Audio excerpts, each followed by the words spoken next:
بسم اللہ الرحمن الرحیم۔ حضور صلی اللہ علیہ وسلم نے فرمایا، میری امت کو رمضان شریف کے بارے میں 5 چیزیں مخصوص طور پر دی گئی ہیں جو پہلی امتوں کو نہیں ملی۔ نبی کریم صلی اللہ علیہ وسلم نے اس حدیث میں 5 خصوصیتیں ارشاد فرمائی ہیں جو اس امت کے لیے اللہ تعالیٰ کی طرف سے مخصوص انعام ہوئی، اور پہلی امت کے روزے داروں کو یہ خصوصیتیں نہیں ملی۔ کاش ہمیں اس نعمت کی قدر ہوتی اور ان خصوصی عطایا کے حصول کی کوشش کرتے۔ سب سے پہلے نمبر پر ان میں سے ہے یہ کہ رمضان میں جو روزے دار ہوں گے ان کے منہ کی بدبو اللہ کے نزدیک مشک سے بھی زیادہ پسندیدہ ہے۔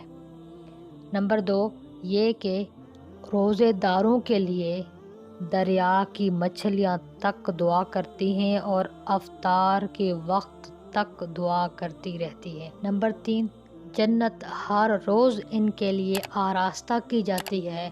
پھر حق تعالی شانہ فرماتے ہیں کہ قریب ہے کہ میرے نیک بندے دنیا کی مشقتیں اپنے اوپر سے پھینک کر تیری طرف آوے۔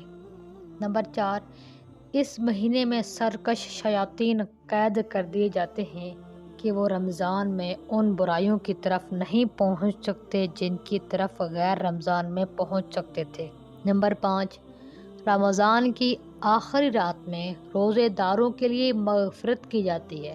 صحابہ کرام نے عرض کیا کہ یہ شب مغفرت ہے یا شب قدر ہے؟ فرمایا نہیں، بلکہ دستور یہ ہے کہ مزدور کو کام ختم ہونے کے وقت مزدوری دے دی جاتی ہے، تو لہٰذا رمضان کے روزے رکھنے کے بعد روزے داروں کو اللہ رب العزت ان کی اجرت سے مالا مال فرما دیتے ہیں۔ شکریہ۔